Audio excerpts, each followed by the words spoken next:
नमस्कार, आप सभी दर्शकों का बहुत बहुत स्वागत है। आप देख रहे हैं चर्चा द ट्रूथ। मैं हूं नेहा शुक्ला और आज चर्चा इस सच को जानने की होगी कि आखिर क्या वजह रही कि महाराष्ट्र में कांग्रेस को बुरी तरह से हार का सामना करना पड़ा और बीजेपी को ऐसी अप्रत्याशित जीत मिली है जिसकी खुद कल्पना बीजेपी तक ने नहीं की होगी। और सबसे बड़ी बात यह हो रही है कि अब कौन मुख्यमंत्री महाराष्ट्र का बनेगा।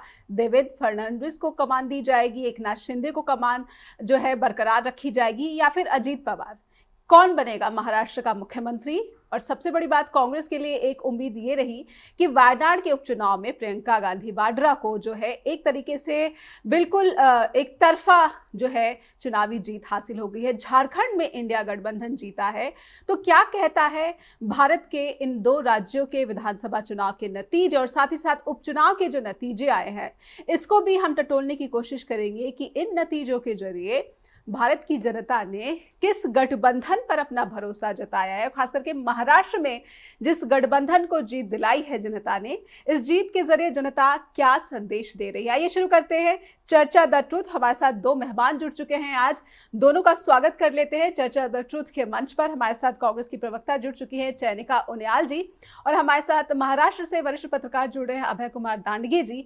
तो सबसे पहले बहुत बहुत स्वागत करती हूँ आप दोनों ही मेहमानों का आज चर्चा द ट्रूथ में। इस कार्यक्रम के जरिए हम अपने दर्शकों तक सच पहुंचाने की कोशिश करते हैं। चयनिका जी, आपसे भी मैं ये कह रही हूँ और अभय कुमार जी आपसे भी ये कह रही हूँ, सच क्या है। अभय सर, मैं शुरुआत आपसे करना चाहती हूँ। महाराष्ट्र में जनता ने जिस तरह का जनाधार दिया है, क्या यही सच है? महाराष्ट्र में यही चल रहा था मतदाताओं के मन में, या तमाम जो मुद्दे विधानसभा चुनाव के प्रचार के दौरान हमने देखे, हमने उस पर चर्चा भी की, आपके साथ भी कई बार मैंने चर्चा की है महाराष्ट्र के विधानसभा चुनाव को लेकर, बीजेपी को जो जीत हासिल हुई है, क्या आप भी इसी जीत की अपेक्षा कर रहे थे? बीजेपी के लिए कौन सा बड़ा मुद्दा यहां पर काम कर गया जिसने बीजेपी को ये बेतहाशा जो जीत है, अप्रत्याशित जीत, दोबारा हरियाणा के बाद एक और अप्रत्याशित जीत महाराष्ट्र में बीजेपी के लिए? अभय कुमार जी। नेहा जी, आज जो बीजेपी को जीत हासिल हुई है वो शायद, मुझे नहीं लगता कि बीजेपी वालों को भी लगा होगा कि ये 135 के ऊपर जाएंगे, क्योंकि जो रिजल्ट अभी चलकर आया है जी, उस रिजल्ट अगर हम देखेंगे तो इलेक्शन का एक हिस्ट्री हमें कहनी पड़ेगी कि इसके अंदर अपोजिशन लीडर, विरोधी पक्ष नेता होते हैं, वो ही खत्म हो चुका है। क्योंकि कम से कम 29 जगह, 29 सीट अगर किसी सिंगल पार्टी के रहेंगे तो वो विरोधी पक्ष नेता बन सकता था। लेकिन ये जो रिजल्ट है, ये रिजल्ट 288 जगह में से 233 जगह पे महायुति ने कब्जा किया है। और ये जो रिजल्ट है, ये रिजल्ट महाराष्ट्र के किसी भी जनता को शायद अपेक्षित नहीं था, इवन बीजेपी को भी शायद अपेक्षित नहीं था। लेकिन ये जो रिजल्ट है, ये सबको जी, एक बात तो सच है, जो जीता वो सिकंदर, बीजेपी, राष्ट्रवादी और शिंदे गुट, शिवसेना, ये तीनों पार्टियों की ये जीत है। और इसके अंदर मुझे लगता है देवेंद्र फडणवीस शायद मुख्यमंत्री बन सकते हैं। इसका जो शपथ विधि है वो सोमवार 30 तारीख को वानखेड़े स्टेडियम में रखा गया है। और प्रमुख मुद्दे, जैसा आपने कहा था कि किस मुद्दों के ऊपर इतनी बड़ी जीत हासिल हो चुकी है, जी जी, महाराष्ट्र के अंदर इस बार जो वोटिंग का जो परसेंटेज है वो महिलाओं का बहुत ज्यादा था। इसका जो रीजन है वो लाडली बहन योजना जो थी, हर महीने 1500 रुपए लाडली बहना को देने की जो योजना थी, उस योजना ने अच्छा खासा असर दिखाया है। पर अभय कुमार जी, अगर मुझे याद आ रहा है तो इंडिया गठबंधन के चुनावी मैनिफेस्टो में भी इसी तरह की योजना का जिक्र था, और मुझे लगता है कि वहां रकम तो ज्यादा है। अगर हम महायुति चुनावी घोषणा की बात करें बनाम महाविकास अघाड़ी चुनावी घोषणा की बात करें, तो महाविकास अघाड़ी के चुनावी घोषणा पत्र में तो महिलाओं के लिए अधिक वित्तीय मदद की बात कही गई थी। तो फिर महिलाओं ने ये भरोसा तो उस गठबंधन पर नहीं दिखाया। मैं चयनिका जी आपके पास आना चाहूंगी। जैसा कि अभय कुमार जी ने कहा है कि खुद बीजेपी को इस जीत की अपेक्षा नहीं थी, इतनी बड़ी जीत मिलेगी ये देवेंद्र फडणवीस को भी नहीं पता था, लेकिन अब ये लग रहा है कि शायद फडणवीस ही होंगे जिनको महाराष्ट्र के मुख्यमंत्री की कुर्सी जो है शायद मिलने जा रही है। हालांकि ये बहुत पहले इस तरह की बात हो रही है, लेकिन कहीं ना कहीं बीजेपी अपनी जो महत्वाकांक्षा है उसको अब साधने की कोशिश जरूर करेगी। देवेंद्र फडणवीस बहुत लंबे समय से कोशिश कर रहे हैं कि वो महाराष्ट्र के मुख्यमंत्री बने। खैर, मैं सबसे पहले तो आपको शुभकामना और बधाई देना चाहूंगी प्रियंका गांधी वाड्रा, जो कि वायनाड सीट से उन्होंने उपचुनाव जीता है और एक तरीके से अपना चुनावी डेब्यू किया, इसलिए आपको बहुत बहुत शुभकामनाएं। आपकी जो नेता हैं और विभिन्न मोर्चों पर पार्टी का जो है संभालती रही है नेतृत्व। तो चारिका जी, लेकिन क्या वजह रही कि चलिए छोटी सी खुशी आपको प्रियंका गांधी वाड्रा उपचुनाव में जीती, ये तो मिली, छोटी बड़ी खुशी वो आपकी पार्टी तय करेगी कितनी बड़ी है कितनी छोटी है, लेकिन महाराष्ट्र जैसा प्रदेश हार गई कांग्रेस, और वो भी मैं अगर सीटों की बात करूंगी तो ये बहुत बुरी हार है। यानी कि जनता ने बिल्कुल नकार दिया है, महाराष्ट्र की जनता ने कांग्रेस को नकार दिया है। कांग्रेस बार बार विफलताओं का सामना कर रही है। चारिका जी, कहां गड़बड़ हो रही है? संगठन से सवाल पूछा जा रहा है। कांग्रेस का संगठन जो बिखर रहा है वो बिखरता ही जा रहा है। वो ना तो मल्लिकार्जुन खड़गे इसको एकजुट कर पा रहे हैं, ना राहुल गांधी एकजुट कर पा रहे हैं। जबकि लोकसभा चुनाव के नतीजे आते हैं तो ऐसा लगता है कि कांग्रेस ने तो बहुत ही कमाल का प्रदर्शन कर दिया है, महाविकास आघाड़ी ने बहुत कमाल का प्रदर्शन कर दिया है। विधानसभा चुनाव में कहां चूक हो गई? देखिए, विधानसभा चुनाव की जो हम बात करें तो जो मुद्दे हमारे आप कह रहे हैं लोकसभा चुनाव की बात कर रहे हैं, तो लोकसभा चुनाव में जो मुद्दे उठाए गए थे उन मुद्दों का जो जवाब देखें तो बीजेपी के पास जवाब नहीं था। जैसे अगर हमने संविधान की बात की तो संविधान की बात करने का सीधा सीधा तात्पर्य है कि आप संविधान को नहीं मानते। ये वही दिखता है कि जब आप चुनी हुई सरकारों को तोड़ते हैं जी। ये वहां दिखता है जहां आप विपक्षी दलों में तोड़फोड़ करने की कोशिश करके और अपनी सत्ता पे आने की कोशिश करते हैं, कब्जाते हैं, बल्कि कोशिश क्या करते हैं। तो जो चीजें हुई उनके बाद उसका जवाब कहीं ना कहीं मुझे लगता है कि लोकसभा चुनाव में जनता के द्वारा भी दिया गया, जनता ने उनको समझा नहीं। अब की बार जो किया भाजपा ने उसको काउंटर करने के लिए, जो उनका तुर्क का पत्ता हमेशा से रहा है, जो मुझे लगता है व्यक्तिगत रूप से अभी तक, हालांकि पार्टी अपने आप से भी मंथन करेगी और चीजों को ढूंढने की कोशिश भी करेगी, बहुत सारी चीजें हरियाणा चुनाव के बाद भी कही गई। तो यहाँ पे मुझे लगता है कि ध्रुवीकरण करने की कोशिश जो बीजेपी के द्वारा की गई वो कहीं ना कहीं सफल होती हुई दिखती है। मैं अपना एक व्यक्तिगत अनुभव भी कहूंगी कि जब मैं वहां थी महाराष्ट्र के अंदर, तो महाराष्ट्र के अंदर जो मतलब मेरी एक मित्र हैं जिनकी बिल्डिंग में मैं थी, और मैंने देखा कि पूरी की पूरी सोसाइटी जो है, जितनी भी उसमें बिल्डिंग्स हैं सोसाइटी के अंदर, वो एक हाई क्लास सोसाइटी है जिसमें लोग जनरली वोट नहीं करते। हम ये मानते हैं कि वहां से वोटिंग उस तरह से नहीं होती है, और they were concern about the voting. और उनको ये लग रहा था कि अगर बीजेपी नहीं जीतती है तो पता नहीं कौन सा मुस्लिमों को जो है तुष्टीकरण हो जाएगा या मुस्लिम के फेवर में जो सरकार आ जाएगी। तो एक माइंडसेट देने की कोशिश भाजपा के द्वारा की गई, उसको कहीं ना कहीं जनता ने ऑब्जर्व किया, और हमारी शायद ये कमी रही कि हम उसको उतने तरीके से काउंटर नहीं कर पाए, क्योंकि वो काउंटर कर पाते तो शायद वहां मुझे वो स्थिति देखने को नहीं मिलती। तो एक मुद्दा मुझे कहीं ना कहीं हिट करता है कि लोग जो है उनके मन में एक अननेसेसरी का जो डर डाल दिया है कि हिंदू खतरे में है, जो बहुत ही अजीब सी स्थिति है। क्योंकि इस देश के अंदर जब प्रधानमंत्री, राष्ट्रपति, सब कुछ आपके जितने भी बड़े बड़े ओहदे हैं सब पे आप एक पर्टिकुलर रिलीजन के लोग बैठे हुए हैं, उसके बावजूद भी आपको लगता है कि वही धर्म खतरे में है, तो इससे ज्यादा हास्यास्पद बात हो क्या सकती है। पर ये खतरा धर्म का नहीं है, ये खतरा सत्ता का खतरा है बेसिकली। और जब बीजेपी को सत्ता खतरे में नजर आती है तब उनको हिंदू भी खतरे में नजर आने लगता है। तो ये एक कहानी रही। दूसरी चीज मुझे लगता है कि बहुत सारे ऐसे मुद्दे थे जिसमें महाराष्ट्र में बहुत आउटरीच था, जो बीजेपी के खिलाफ बहुत एक क्या कहते हैं इमोशंस थे, जिनमें दो बहुत प्रमुख मुद्दे, आक्रोश था। जी, एक छोटा सा ब्रेक लेती हूँ, मुझे लगता है कि जी एक छोटा सा ब्रेक लूंगी। चैनिका जी आपको रोकना पड़ेगा, एक छोटा सा ब्रेक लेती हूँ मैं यहाँ पर, और एक ब्रेक के बाद लौटते हैं। चर्चा द ट्रूथ में लगातार जुड़े रहिए, दर्शकों से अनुरोध, ब्रेक के बाद लौटेंगे। फिर से स्वागत है। आप देख रहे हैं चर्चा द ट्रूथ और आइए हमारे आज के दो मेहमानों के साथ बातचीत का क्रम आगे बढ़ाते हैं और समझने की कोशिश करते हैं कि कांग्रेस की इस बुरी हार और महाराष्ट्र में विपक्षी गठबंधन को जिस तरीके से जनता ने नकारा है, इस नकारने के पीछे असल वजह क्या है। हालांकि मंथन और जो है इस पर चिंतन का दौर जारी है।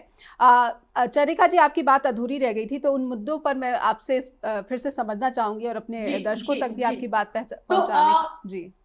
जी, तो जो मैं कह रही थी कि जो जिस तरह से खुद प्रधानमंत्री को आकर के माफी मांगनी पड़ी, उसी से समझ में आता है कि जनता उसको लेकर के कितना गंभीर थी और कितना आक्रोशित थी।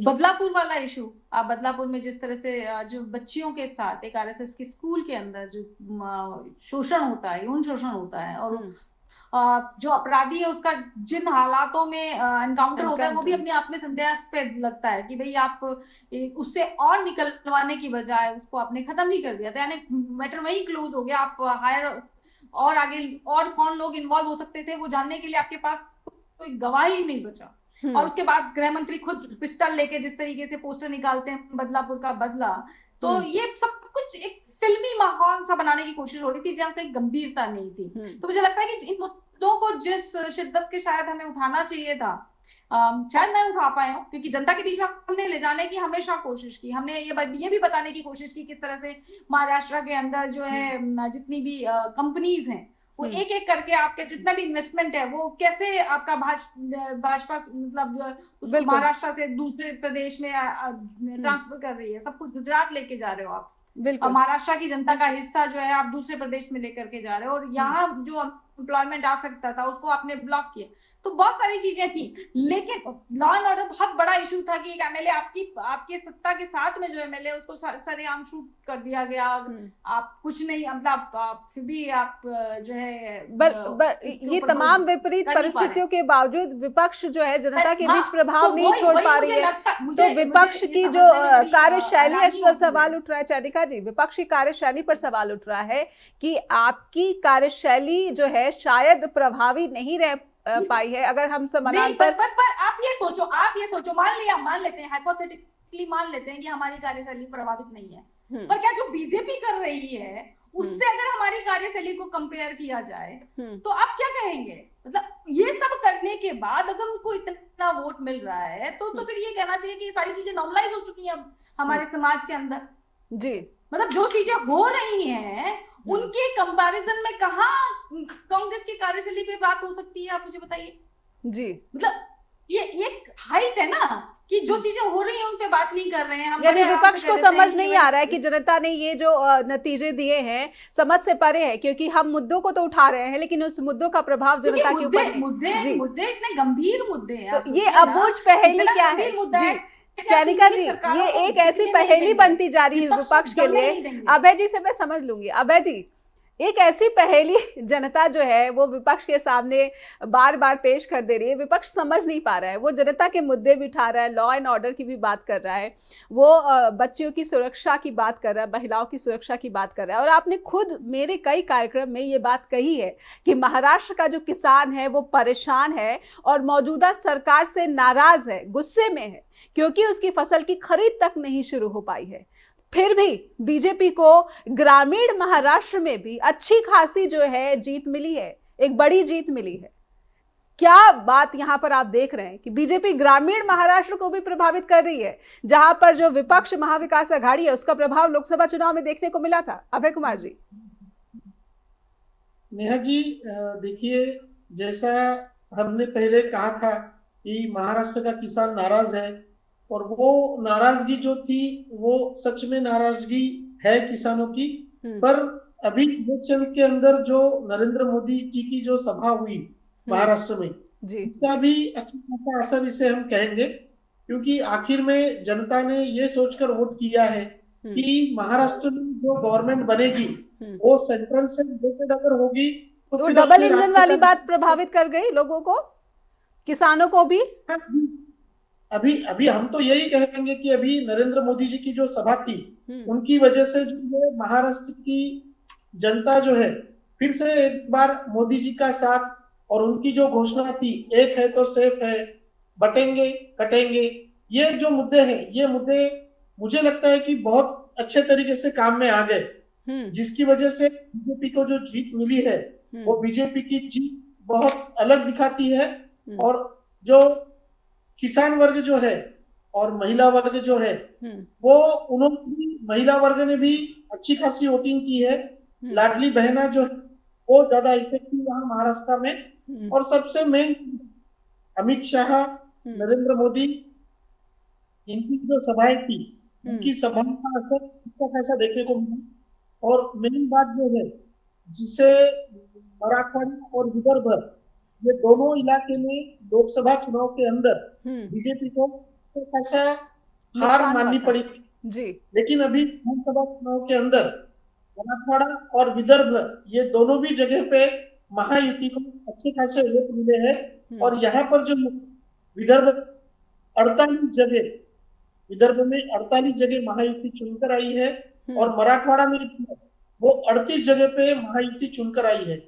ये जो आंकड़े, ये आंकड़े थोड़ा सा अभय सर ये जो आंकड़े आपने दिए ये तो वाकई में एक अप्रत्याशित जीत बीजेपी को मिली है, विदर्भ महाराष्ट्र में भी और मराठवाड़ा महाराष्ट्र में भी। लेकिन मैं समझना चाहती हूँ कि बीजेपी के पास क्या कोई जादू की छड़ी है जो वो जाती है और उसके कार्यकर्ता घुमाते हैं और जो वोटर है उनको वोट डाल देता है, उनसे इतना प्रभावित हो सकता है? आखिर ऐसी किस कार्यशैली की बात यहाँ पर हो रही है जो कि विपक्ष को नहीं समझ में आ रहा है, विपक्ष के लिए एक पहेली बन जा रहा है? मैं समझना चाहती हूँ क्योंकि जब हरियाणा में हारी कांग्रेस तो उसने कह दिया कि ईवीएम में जो कई ईवीएम मशीन निकली उनकी 99% जो है बैटरी कैसे हो सकती है। एक और यहाँ पर आज भी रोना आया एनसीपी शरद पवार गुट के जो फजल अहमद है, उन्होंने कहा अणुशक्ति नगर से वो पूरे राउंड में आगे चल रहे थे, आखिरी के राउंड में जो है अचानक से ईवीएम खुला, 99% की बैटरी चार्ज थी और वहां पर बीजेपी को धड़ाधड़ जो है वोट निकलने लगे। अबे जी, क्या मराठवाड़ा महाराष्ट्र और विदर्भ महाराष्ट्र वहां पर इस कार्यशैली को आप देख पा रहे हैं? नेहा जी, यह बात महाराष्ट्र में भी उभर कर आई है। देखिए, ईवीएम के ऊपर अभी तक बहुत बार संशय लिया गया जी, और इस प्रकार का संशय संजय राउत जो है उद्धव सेना के, उन्होंने भी वैसी बात कही है। अभी देखिए, इसके ऊपर जो कंप्लेन आगे आएगी उस हिसाब से तो उसका जवाब दिया ही जाएगा। शायद इलेक्शन कमीशन इस बात को गंभीरता से लेगी और वो खुलासा शायद इसके ऊपर कर सकती है जी। लेकिन जो बीजेपी की जो जीत है उस जीत के आगे विपक्षी दलों की जो आवाज है वो मुझे नहीं लगता वो पावरफुल रहेगी जितनी शायद हम लोग समझ पा रहे हैं। बिल्कुल बिल्कुल बिल्कुल, क्योंकि ये जनादेश है और जनादेश जो है हमेशा जो है लोकतंत्र के लिए सबसे मजबूत जो है एक रीढ़ की हड्डी की तरह काम करता है, लोकतंत्र के लिए बहुत ज़रूरी होता है। लेकिन इस जनादेश पर भी विपक्ष सवाल उठा रहा है। लेकिन मैं समझना चाहती हूँ अभय सर, शिंदे, एकनाथ शिंदे का जो गुट है, शिवसेना है, इन्होंने भी बहुत ही शानदार प्रदर्शन किया। तो क्या ये मान लिया जाए कि महाराष्ट्र की जनता ने जो है असली शिवसेना की पहचान कर दिया और अब कोई बहस ही नहीं है कि उद्धव ठाकरे की जो शिवसेना है वो असली शिवसेना है? नेहा जी, ये तो बात सच हो चुकी है। देखिए, इस इलेक्शन में सबसे बड़ा जो झटका दिया है वो दिया है शरद पवार को, क्योंकि शरद पवार जो है पिछले 60 साल से राजकारण में है, पॉलिटिक्स में है जी। उनको करारी हार का सामना यहाँ पर करना पड़ा। साथ ही में जो शिवसेना है, असली शिवसेना किसकी, इसका भी निर्णय जनता ने कर दिया है। एकनाथ शिंदे की शिवसेना को जनता ने स्वीकार किया है जी। इसका मतलब उद्धव ठाकरे की जो शिवसेना है वो शिवसेना नहीं है, ऐसा आज का रिजल्ट हमको बताता है।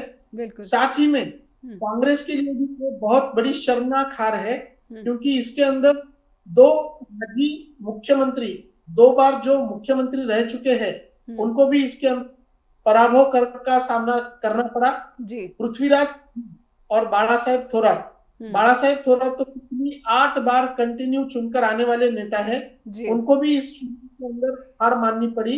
वो एक वक्त में महाराष्ट्र के मुख्यमंत्री थे। बिल्कुल। पृथ्वीराज वो भी तो महाराष्ट्र कांग्रेस के लिए ये मुख्यमंत्री महाराष्ट्र में बहुत ही बुरी हार, और हरियाणा में आत्मविश्वास वजह बताई जा रही थी, लेकिन महाराष्ट्र में कहीं ना कहीं जो है ये जो हार मिली है वो कांग्रेस को इस पर गहरा चिंतन और मंथन करने की जरूरत है। इसी के साथ एक छोटा सा ब्रेक लूंगी, उसके बाद जब लौटेंगे तो चयनिका जी से समझने की कोशिश करेंगे कि हरियाणा के नतीजों के बाद जो सहयोगी दल है, जो घटक दल है, वो कांग्रेस से अपेक्षा कर रहे थे कि वो थोड़ा बड़ा दिल दिखाए और सीटों के बंटवारे की बात हो या फिर चुनावी मैदान में उतरकर प्रचार करने की बात हो, थोड़ा सा वो जो अपने सहयोगी दल, घटक दल है, उनके साथ मिलकर चलने की कोशिश करे, उनका नेतृत्व करने की कोशिश ना करे।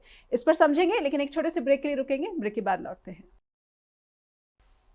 फिर से स्वागत है, आप देख रहे हैं चर्चा द ट्रूथ, और आइए दर्शकों को लेकर चलते हैं चयनिका जी के पास। चयनिका जी, कांग्रेस की प्रवक्ता। चयनिका जी, कांग्रेस बार बार कांग्रेस की कार्यशैली पर भी सवाल उठाती रही है, उसके घटक दल भी उठाते रहे हैं सवाल। चयनिका जी, जिस समन्वय की अपेक्षा की जा रही थी विपक्षी गठबंधन के घटक दलों में, उस समन्वय की भी कमी का सवाल यहाँ पर है। कांग्रेस से अपेक्षा की जाती है कि आप जो है बड़ा भाई बनने की भूमिका में ना जाइए, बल्कि बराबर का जो है सम्मान घटक दलों को भी मिलना चाहिए। इस तरह के उलझनों के बीच ये चुनाव लड़ा गया। कहीं ना कहीं इस तरह की खबरें जब आती हैं तो ये भी कहा जाता है कि विपक्ष के जो दल हैं वो तो एकजुट ही नहीं है, तो वो एक स्थिर सरकार कहां से दे सकते हैं। इसका पूरा का पूरा फायदा जो है महायुति गठबंधन को मिलता हुआ दिखा है। चयनिका जी, चयनिका जी, सुन पा रही हैं आप मुझे? जी, हाँ, मैं सुन पा रही हूँ। बीच में हल्का सा कटा था, लेकिन फिर भी समझ में आई, मुझे आया आपका सवाल। जी, देखिए, जहां तक झगड़ों का सवाल है तो भाजपा में भी झगड़े कोई कम नहीं थे, ये सब जानते हैं, ठीक है ना। जो आपके मुख्यमंत्री हैं और जो फडणवीस जी हैं, उनके बीच का जो स्ट्रगल है वो सब जानते हैं। अजीत पवार जी किस परिस्थितियों में वहां हैं वो भी सब जानते हैं। पर खैर, उसको दरकिनार करें, अगर कांग्रेस और उसके घटक दलों की बात हो रही है तो आप ये देखिए कि कांग्रेस ने बड़ा दिल रखा। ये मैं इसलिए मतलब पूरे उसके साथ कह पा रही हूँ क्योंकि मैं मुंबई में थी और मैंने देखा है मुंबई में जिन सीटों पे कांग्रेस का 100% दावा बनता था वो भी कांग्रेस ने छोड़ी है अपने घटक दलों के लिए। वर्सोवा उसमें एक सीट है, आपके ये क्या कहते हैं, बांद्रा ईस्ट, जो कांग्रेस का विधायक होते थे, जो बाद में इसमें चले गए, अजीत पवार एनसीपी में चले गए, लेकिन उसके बावजूद भी क्लेम कांग्रेस का बनता था, कांग्रेस ने छोड़ा है, अपने घटक दलों के लिए छोड़ा है। ऐसी कई सीटें हैं जो कांग्रेस ने बड़ा दिल रखते हुए कांग्रेस ने छोड़ी। कांग्रेस ने कहीं ऐसा नहीं किया कि उसने अपने घटक दलों से पहले सीटें अनाउंस कर दी बिना बात किए ही। ऐसा कांग्रेस के साथ जरूर हुआ, लेकिन कांग्रेस ने नहीं किया। कांग्रेस ने एक सामंजस्य बनाने की कोशिश हमेशा की, दिल भी बड़ा रखा, सबको बराबर का सम्मान दिया। जब मैनिफेस्टो रिलीज हुआ तो सारी पार्टी के लोग बराबरी में बैठे हुए थे। इनफैक्ट मैंने देखा था कि जब मुंबई मैनिफेस्टो जब अनाउंस हो रहा था तो पीछे बैकड्रॉप पे बड़ा सा बाला साहब का फोटो भी था उसमें। जरूरत नहीं थी, अगर चाहते हम अगर छोटा दिल रखते तो हम कहते हम क्यों लगाएं भाई, हम नेहरू जी का लगाएंगे, इंदिरा जी का लगाएंगे, पर हमने लगाया, सबका फोटो लगाया। तो ऐसा नहीं है कि कांग्रेस ने कहीं बड़ा दिल नहीं रखा और बड़ा भाई बनने की या बाप बनने की कोशिश की। कांग्रेस ने सबको बराबरी से रखने की भी कोशिश की। साथ ही साथ कांग्रेस ने जहां जरूरत हुई वहां बैकफुट पे भी आई कांग्रेस। और आप ये देखिए, अगर कांग्रेस मतलब जिस स्थिति पे कांग्रेस पहुंची, अकेली लड़ती तो भी इतना सीट तो पा ही लेती ना, फिर भी कांग्रेस ने सबको साथ लेने की कोशिश की। और मेरे को लगता है कि कहीं पे भी वो फ्रिक्शन मुझे तो नहीं दिखाई दिया, क्योंकि सब साथ में दिख भी रहे थे। अगर कांग्रेस अगर नहीं करती तो वो एकता का वो जो आपस का सामंजस्य दिख रहा था वो नजर भी नहीं आता। और ये जो आरोप लगाने वाले लोग हैं वो बीजेपी के लोग हैं, क्योंकि उनको लगाना है। वो लगाएंगे नहीं तो फिर बोलेंगे क्या? उनके पास इसके अलावा बोलने के लिए कुछ है नहीं, अपनी नीतियां उनकी। बिल्कुल बिल्कुल। अभय कुमार जी, एक कैश फॉर वोट कांड है नहीं, अपनी जो लग रहे हैं उनका आरोप का जवाब आज तक कभी। जी बिल्कुल बिल्कुल। कैश फॉर वोट कांड एन मतदान से एक शाम पहले जो है ये कांड आया, और विपक्षी गठबंधन के जो तमाम दल के नेता हैं, बड़े बड़े नेता, सबने स्टेटमेंट दिया कि बीजेपी देखिए कैसे कैश फॉर वोट कांड में जो है संलिप्त रहती है, और उसके एक बड़े नेता बीजेपी के राष्ट्रीय महासचिव इसमें खुद संलिप्त हैं। इस तरह की घटनाओं का भी जनता की मनोदशा पर कोई असर नहीं होता है। अभय कुमार जी, क्या विकास एक ऐसा मुद्दा रहा महायुति गठबंधन के लिए जिस पर जनता ने खुलकर भरोसा किया? नेहा जी, ये बात तो सही है कि विकास के मुद्दे के ऊपर महाराष्ट्र की जनता ने महायुति को ही चुना है, जी। अभी तक का जो विकास हम देखेंगे, उस विकास को लक्ष्य रखते हुए आने वाले कुछ कई सालों में शायद महायुति के पास से अच्छा खासा विकास होगा और उनको केंद्र से नरेंद्र मोदी जी का भी अच्छा खासा सहयोग मिलेगा और वो महायुति में कुछ ना कुछ कर सकते हैं। इसी अपेक्षा के साथ महाराष्ट्र की जनता ने महायुति को विकास का मुद्दा ध्यान में रखते हुए फिर से चुना है। जी। अभय कुमार जी, आप नेतृत्व को लेकर क्या यहाँ पर कयास लगा रहे हैं या फिर आकलन रखेंगे कि महाराष्ट्र में किसी तरह का नेतृत्व परिवर्तन अब जनता देखेगी? जी, मुझे तो ऐसा लगता है अभी सोमवार के दिन इसका शपथ विधि समारोह होने वाला है और इसके अंदर फडणवीस जो है, देवेंद्र फडणवीस, उनको भाजपा की तरफ से मुख्यमंत्री की संभावना ज्यादा है क्योंकि पक्ष का भी ऐसा ही कहना है कि इसके अंदर फडणवीस जी की जो मेहनत है वो मेहनत अच्छी खासी रंग लाई है क्योंकि भाजपा की जो जीत है, भाजपा की जीत के अंदर देवेंद्र फडणवीस जी का भी उतना ही हाथ है जितना बाकी के नेताओं का है। ये सब बातें नजर में रखते हुए और सबसे मुख्य बात, लास्ट 2.5 साल के अंदर जब मुख्यमंत्री चुनने का वक्त था, उस वक्त अमित शाह जी ने जो फडणवीस को कहा था कि आप मुख्यमंत्री पद के लिए आगे नहीं आते हुए एकनाथ शिंदे को मुख्यमंत्री बनाना है, उस वक्त देवेंद्र फडणवीस जी ने किसी भी बात का संकोच नहीं रखते हुए उप मुख्यमंत्री पद स्वीकार लिया था। हालांकि उसके लिए उन्होंने नकार दिया था, लेकिन बाद में जब उनको ज्यादा फोर्स किया गया तो उन्होंने उस वक्त त्याग किया था, हम तो ऐसा ही कहेंगे। उस वक्त 2.5 साल की उन्होंने जो वेटिंग पीरियड है, उस वेटिंग पीरियड का जो एक फुल जो है शायद उनको मिलेगा और वो फडणवीस जो है वो शायद महाराष्ट्र के सीएम बोलकर आगे आएंगे। जी, लेकिन जो स्ट्राइक रेट है एकनाथ शिंदे की पार्टी का, शिवसेना का, उसको भी देखा जाए तो क्या ऐसा नहीं है कि हो सकता है कि उनके नेतृत्व में ही ये शानदार जीत जो है महाराष्ट्र की जनता ने दी है महायुति गठबंधन को, इसलिए सीएम जो है बरकरार रखा जाना चाहिए, ना कि इसमें परिवर्तन लाया जाना चाहिए? जी, शायद ये बात भी हो सकती है कि महाराष्ट्र का सीएम चुनते वक्त एकनाथ शिंदे जी को भी कंटिन्यू रखा जाए, लेकिन मुझे नहीं लगता बीजेपी की जो जीत है वो जीत बहुत अलग और एक तरफा जीत है और जिसकी वजह से अभी पूरी जनता ने जो है वो मतदान करते हुए बीजेपी को और फडणवीस को सामने रखते हुए जो वोटिंग की है या नरेंद्र मोदी जी को सामने रखते हुए जो वोटिंग की है, तो सभी जनता यही बनेगा कि भाई अभी जो सीएम बोलकर आगे आएंगे वो फडणवीस हो, बीजेपी का कोई चेहरा हो, ऐसे ही जनता की और उनकी मंशा है। जी, बिल्कुल। जैसा आपने कहा कि ऐसा लग रहा है कि ये जो है 1-2 दिन में जो स्थिति स्पष्ट हो जाएगी कि महाराष्ट्र में नेतृत्व परिवर्तन होगा या फिर एकनाथ शिंदे ही सीएम पद पर बने रहेंगे। ऐसे में अजीत पवार की जो नाराजगी हमने देखी या फिर महाराष्ट्र की जनता ने भी देखी, तो उस नाराजगी का अजीत पवार को क्या फायदा, क्योंकि अजीत पवार की भी जो पार्टी है एनसीपी अजीत पवार गुट, उसने भी ये साबित किया है कि कहीं ना कहीं जनता ने उन्हें ही जो है उनके ही गुट को असली एनसीपी माना है। चयनिका जी, अब इसके आगे क्या? इंडिया गठबंधन के लिए तो नाक का सवाल था महाराष्ट्र कि विपक्ष इंडिया गठबंधन का जो भविष्य है लोकसभा चुनाव के बाद यहाँ पर काफी ज्यादा टिका हुआ था। अब इस इंडिया गठबंधन की एक बड़ी करारी हार महाराष्ट्र में हो गई है। अब इसके आगे जो है विपक्ष की क्या कार्यशैली देखने को मिलेगी? विपक्ष किस तरह से अपने आप को एकजुट करेगा, क्योंकि महाराष्ट्र तो गवा बैठा। देखिए, ये पहला और आखिरी चुनाव नहीं है तो इसलिए यहाँ पे चीजें खत्म हो जाती हैं ऐसा नहीं है। आदमी अगर जो भी परिस्थितियां हैं उन परिस्थितियों के ऊपर निश्चित तौर से मंथन भी होना चाहिए, जानने की कोशिश भी होनी चाहिए कि गड़बड़ी हमारी ओर से है या सामने से है कि कहाँ से है, उसको रिकॉग्नाइज भी किया जाना चाहिए और उसको एड्रेस भी किया जाना चाहिए।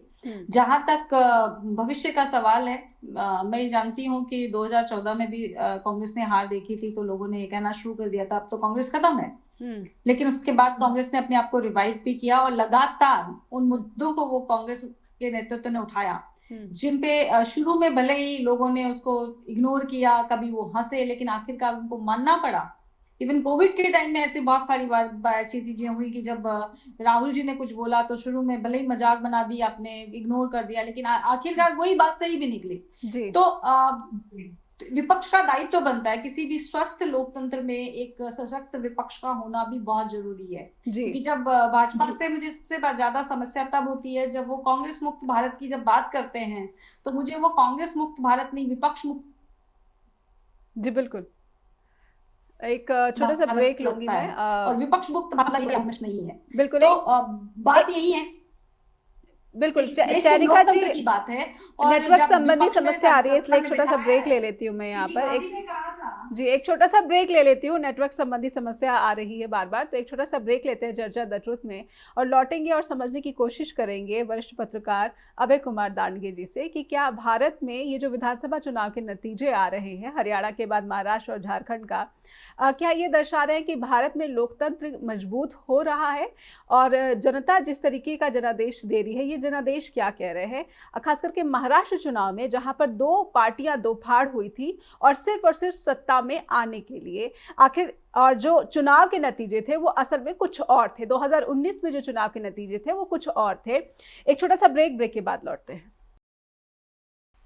फिर से स्वागत है आपका, आप देख रहे हैं चर्चा द ट्रुथ, और दर्शकों को चैनिका जी के पास लेकर चलना चाहेंगे पहले, क्योंकि उनकी आवाज़ की समस्या बार बार आ रही थी और उनकी बात हम दर्शकों तक नहीं पहुंचा पाए। चैनिका जी, मैं चाहती हूँ कि आप अपनी बात यहाँ पर कंप्लीट करें। आपकी आवाज़ नेटवर्क संबंधी समस्या की वजह से बार बार टूट कर आ रही थी, तो आप अपनी बात पूरी करें, फिर अभय जी से अगला सवाल। जी, तो मैं यही कह रही थी कि जब बात होती है लोकतंत्र की, तो उसमें सत्ता पक्ष और विपक्ष दोनों महत्वपूर्ण होता है। कांग्रेस जहां तक भविष्य का सवाल है, क्योंकि मैंने ये भी कहा कि जब कांग्रेस मुक्त भारत की बात होती है तो वो कहीं ना कहीं विपक्ष मुक्त भारत भी सामने आता है। तो विपक्ष मुक्त भारत किसी भी लोकतंत्र के समर्थक इंसान को नहीं चाहिए। और कांग्रेस को अगर जनादेश विपक्ष में बैठने का मिला है, तो कांग्रेस हमेशा से जनता की आवाज बन करके, मुखर होकर के बोलती रही है। कांग्रेस के नेतृत्व ने हमेशा बोला है और आगे भी बोलेगा, क्योंकि गांधी ने एक बार अच्छी बात कही थी, अगर किसी ने गांधी को पढ़ा हो तो जानते हैं कि आप चाहे अल्पमत में हो, चाहे आपकी अकेली आवाज ही क्यों ना हो, लेकिन जो आपको सच लगता है आपको बोलना चाहिए। तो अकेली आवाज क्यों ना हो, बोलने की अभिव्यक्ति होना ही लोकतंत्र से बात है। और मुझे लगता है कि कांग्रेस ने हो सकता है कि शुरू में हाँ नहीं, उठाना चाहिए, बिल्कुल उठाना चाहिए, और यही दायित्व भी है एक लोकतंत्र, सफल लोकतंत्र के अंदर एक लोकतंत्र में विश्वास करने वाली पार्टी का। और मेरे को बड़ा इस बात का फक्र है कि हमारे नेतृत्व ने बिना किसी बात की परवाह किए, चाहे आपने उनको इग्नोर किया, चाहे आपने उनकी मजाक बनाई, लेकिन आखिरकार जो उन्होंने कहा वो सही भी निकला। तो उन्होंने वो कहने की हिम्मत रखी, लोकतंत्र की मजबूत आवाज और खासकर जनता की मजबूत आवाज विपक्ष यहाँ पर बने रहने का जो है दावा कर रहा है। कांग्रेस की प्रवक्ता का ये दावा कि विपक्ष लगातार जनता की आवाज उठाता रहेगा, लोकतंत्र को मजबूत बनाता रहेगा भारत के भीतर। अभय कुमार जी, जब लोकतंत्र की बात छिड़ती है तो मैं ये भी समझना चाहूंगी कि महाराष्ट्र की धरती, शिवाजी की धरती, और शिवाजी की धरती पर लोकतंत्र किस स्थिति में आप देख रहे हैं? 2019 में जो जनादेश आया और उस जनादेश को किस तरह से बीजेपी ने अपने सत्ता के सुख के लिए पार्टियों में दो फाड़ की, जिस तरीके से हमने देखा कि मिशन लोटस चलाया गया, एक नाथ शिंदे की पूरी टीम जो है गुवाहाटी में होटल में ठहरी, उसके बाद यही एपिसोड हमने एनसीपी पार्टी के साथ भी देखा। तो क्या बात है कि महाराष्ट्र में लोकतंत्र जो है वो किस हालात में देख रहा है? 2019 का जनादेश, उसके बाद 5 वर्षों तक जिस तरीके का प्रशासन या फिर सत्ता महाराष्ट्र की जनता को मिली, इसका तो कोई भी जो है अंश 2024 के विधानसभा चुनाव के नतीजों में नहीं दिख रहा है। अभय कुमार जी, यानी कि बीजेपी ने जो भी किया जनता ने अपने सर माथे से लगाया। नेहा जी, यहाँ पर मैं एक बात कहना चाहूंगा, जैसा आपने कहा कि जो जनादेश है 2019 के चुनाव के अंदर अगर हम देखेंगे तो उस वक्त बीजेपी और उद्धव ठाकरे की शिवसेना जी दोनों एक साथ लड़े थे, और उस वक्त जो जनाधार था वो हिंदुत्ववादी यानी बीजेपी और शिवसेना को साथ में लेकर था जी। लेकिन शुरुआती में जो शिवसेना की जो जिद थी, उन्हें मुख्यमंत्री पद चाहिए था जी, जो बीजेपी ने उनको देने के लिए स्पष्ट रूप से नकार दिया था। उस वजह से वहां पर शिवसेना जो है, उद्धव ठाकरे की जो शिवसेना है, वो वहां से बीजेपी से टूटकर, वहां से उनका साथ छोड़कर वो शरद पवार और कांग्रेस इनके साथ में चले गई जी। इस वक्त महाराष्ट्र की जनता को वो टूट अच्छी नहीं लगी। उस वक्त भी उद्धव ठाकरे का महाराष्ट्र के अंदर नाराजगी थी जनता की, और 2-2.5 साल उन्होंने जो सरकार चलाई, उसके बाद कहीं ना कहीं बीजेपी को भी ये ध्यान में आया, और जनता की जो मांग थी कि हमने जो वोट दिए है वो बीजेपी और शिवसेना ये दोनों को साथ में रखते हुए दिए हैं, और जनता को वो बीजेपी और शिवसेना चाहिए थी जी। उस वक्त एकनाथ शिंदे जो जनता की जो मांग थी वो ध्यान में रखते हुए उन्होंने उद्धव ठाकरे से दूरी बनाई, और वो बाद में बीजेपी के साथ में आए, और आखिरी वक्त जो 2.5 साल का जो पीरियड था जी, उस पीरियड में जनता ने एकनाथ शिंदे को भी स्वीकारा और साथ ही में अजित पवार को भी स्वीकारा। हमें ये बात करती है कि जनता को किसी भी हालत में बीजेपी या हिंदुत्ववादी संगठन जो है उनके साथ में सब चाहिए थी, और उसी को इस वक्त 2024 में महाराष्ट्र की जनता ने खुलकर स्वीकारा है। अगर हम ऐसा कहेंगे तो शायद मुझे नहीं लगता वो गलत होगा। बिल्कुल, हाँ, लेकिन जो जीत मिली है वो जीत शायद महाराष्ट्र की किसी भी जनता ने सोची नहीं थी कि इतनी बड़ी जीत भाजपा को या महायुति को मिल सकती है, जो अभी सामने दिखती आ रही है। नेहा जी जी बिल्कुल। चैनिका जी से समझना चाहूंगी। चैनिका जी, अब तो जो है जनादेश सामने आ गया है कहीं ना कहीं झारखंड में, लेकिन चलिए शुभकामनाएं आपको और बधाई मैं दे देती हूँ। झारखंड में इंडिया गठबंधन जीत चुका है।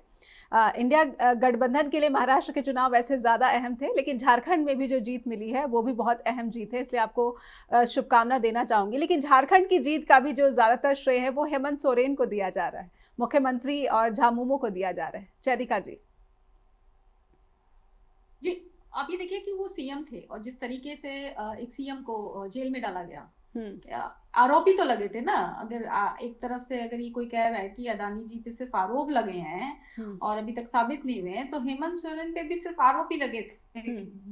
कोर्ट ने उनको कन्विक्ट नहीं कर दिया किसी सजा के लिए, वो आरोपी है, उसी पे जांच चल रही है, उसी पे केस चल रहा है। उसके बाद एक सीएम को लगातार लंबे समय तक जेल में डाल के रखना और उसको प्रेशराइज करना कि कहीं वो टूट जाए, वो उनकी हिम्मत थी कि वो नहीं टूटे, और वो आए और वापस उन्होंने फाइट बैक भी किया, और जनता ने और कांग्रेस उनके साथ खड़ी रही। ऐसा नहीं है कि वो जेल चले गए तो कांग्रेस ने उनके साथ छोड़ दिया, कांग्रेस ने उनको अपना मानने से छोड़ दिया। उनकी हक की लड़ाई और उनके हुकूक की लड़ाई कांग्रेस ने लड़ी, और मेरे को लगता है वो जो लड़ाई खुल करके लड़ी गई उसी का परिणाम है कि झारखंड की जनता ने जो है उनका साथ दिया। और सबसे बड़ी चीज, एक चीज और कहूंगी कि ऐसा नहीं है कि झारखंड में बरगलाने की कोशिश नहीं हुई। झारखंड में भी जो है आपके ये बाहर से जो लोग आ रहे हैं, बांग्लादेशी आ रहे हैं, और इस तरह का जो वहां पे माहौल चलाने की कोशिश की गई है ना, तो वो शरणार्थियों का जो माहौल चलाने की कोशिश की गई, उसको लेकर के आप सोचिए मुख्यमंत्री को मैप लेकर के लोगों को समझाना पड़ रहा है कि बताइए बॉर्डर कहाँ लग रहा है, ये किसकी बात कर रहे हैं, और बॉर्डर किसके अंडर में आ रहा है। बॉर्डर केंद्र सरकार की ड्यूटी है कि राज्य सरकार की ड्यूटी है, तो क्लियर करना पड़ रहा है। आप सोचिए कि किस तरीके का प्रोपेगेंडा आप चला रहे हो, जिसका राज्य सरकार से, जिस नीति का कोई लेना देना नहीं है। अगर बॉर्डर कोई क्रॉस करके अंदर आ रहा है तो उसके लिए राज्य सरकार थोड़ी ना दोषी होगी, बिल्कुल तो केंद्र सरकार तो यहाँ पर जो सीएम सोरेन है उनका पब्लिक कनेक्शन ज्यादा दिखा, वो मैप लेकर उतर गए चुनावी मैदान में, और प्रचार के दौरान ये कहते रहे कि देखिए जो प्रधानमंत्री मोदी हो या फिर अमित शाह हो, जिनकी खुद गृह मंत्रालय की जिम्मेदारी है कि घुसपैठ ना हो पाए, ये उनकी जिम्मेदारी, उनके विभाग की जिम्मेदारी है, और आरोप प्रदेश की सरकार की और मुख्यमंत्री हेमंत सोरेन पर लग रहे हैं। वो कहीं ना कहीं पब्लिक कनेक्शन साबित किया हेमंत सोरेन ने, लेकिन एक कनेक्शन जो लोग जो फोर्सफुली जो काउंटर होना चाहिए, मेरे को लगता है वहां ज्यादा वो प्रॉपर तरीके से काउंटर चीजें हो पाई, उनको बताया। लेकिन महाराष्ट्र में कांग्रेस ये काउंटर नहीं कर पाई। शायद कांग्रेस का जो पब्लिक कनेक्शन है वो लगातार और ज्यादा कमजोर पड़ गया। जी अब मुझे लगता है नेटवर्क संबंधी समस्या फिर से बार बार आ रही है। अभय कुमार जी अगर सुन पा रहे हैं, ये 5 महीने ऐसा क्या हो गया कि कांग्रेस को इतनी बुरी हार का सामना करना पड़ा? उस मोमेंटम को कांग्रेस क्यों नहीं बरकरार रख पाई? बिल्कुल संक्षेप में, समय समाप्त हो रहा है। जी जी ठीक है, चयनिका जी बोल रही हैं। जी जी हाँ, नहीं मैं ये कह रही हूँ कि महाराष्ट्र की जो स्थिति है वो झारखंड से डिफरेंट इसलिए भी है कि आप महाराष्ट्र में देखिए कि कांग्रेस के बीजेपी द्वारा कितने अटेम्प्ट हुए सत्ता को तोड़ने के। आप देखिए शुरू में आधी रात को फडणवीस जी को बुला करके शपथ दिलाने की कोशिश हुई थी, जिसमें अजीत पवार चले समय गए बहुत थे, ही सीमित है चयनिका जी, उन 5 महीनों का मैं समझना चाहती हूँ। जितने वहां पे जितने आघात हुए, उन आघातों का भी कहीं ना कहीं कोई असर होगा। और ये बात मंथन का विषय है, इस पे मंथन बिल्कुल मंथन होना चाहिए। लेकिन अभय जी से समझ लेती हूँ। अभय जी सीनियर जर्नलिस्ट, 5-6 महीने में ऐसा क्या बिगाड़ लिया कांग्रेस ने महाराष्ट्र की जनता का कि महाराष्ट्र की जनता ने बुरी तरह से अस्वीकार कर दिया? 5-6 महीने विपक्ष के जो पास थे, उन्होंने वो मूल्यवान जो समय है वो महाराष्ट्र जैसे प्रदेश में गंवा दिया। अभय जी, क्या बदल गया इन 6 महीनों में, 5 महीनों में? जी कांग्रेस तो लगता है बार बार कर्नाटक के जो सीएम है सिद्धरामैया, वो भी चुनाव के लिए यहाँ पर आए थे। तेलंगाना के भी सीएम आए थे। लेकिन मुझे ऐसा लगता है कि जो टिकट जिन्हें दिए गए थे वो कैंडिडेट कमजोर रहने की वजह से भी कांग्रेस को बड़ी हार यहाँ पर लेनी पड़ी। बिल्कुल, टिकट वितरण की बात हरियाणा में भी सामने आई थी और अब महाराष्ट्र में भी सामने आ रही है। चयनिका जी, समय समाप्त। रिसोर्स भी बहुत बहुत इंपॉर्टेंट चीज होती है। अभी जान लीजिए कि जिस तरह के रिसोर्सेज इस्तेमाल एक सत्ताधारी पार्टी कर रही थी, उनके सामने निश्चित रूप से विपक्ष के पास उतने काउंटर रिसोर्सेज होना मुश्किल काम होता है। और वो मेरे ख्याल से चलिए, लेकिन कांग्रेस को सोचने की जरूरत है कि कांग्रेस के पास जो संसाधन है, कांग्रेस को कैसे अपनी पार्टी को मजबूत बनाना है, या फिर उसके सामने बीजेपी जैसी एक बड़ी चुनौती है, विशालकाय चुनौती। बल्कि महाराष्ट्र में जो एक शानदार जीत बीजेपी को मिली है, इसलिए ये चुनौती जो है कांग्रेस जैसी पार्टी के लिए अब और ज्यादा विशालकाय हो गई है। बहुत बहुत धन्यवाद करना चाहूंगी चयनिका जी आपका भी, और अभय कुमार जी आपका भी, कि आपने चर्चा द ट्रुथ के मंच पर आना स्वीकारा और इस चर्चा में हिस्सा लिया और दर्शकों तक हमने कोशिश की कि जानकारी पहुंचाई जा सके कि महाराष्ट्र के चुनाव में ऐसा क्या हो गया कुछ महीनों के भीतर कि विपक्ष को पूरी तरह से जनता ने नकार दिया है। लेकिन कांग्रेस के लिए एक अच्छी बात इस सबके बीच में ये रही कि प्रियंका गांधी वाड्रा चुनावी डेब्यू करके अब लोकसभा पहुंच चुकी हैं। बहुत बहुत धन्यवाद। फीडबैक की अपेक्षा, इसलिए कृपया मेल भेजना ना भूलिए। आप हमें लिखिए info@justbroadcasting.com और neha@justbroadcasting.com पर भी। लगातार देखते रहिए जस्ट टीवी। नमस्कार।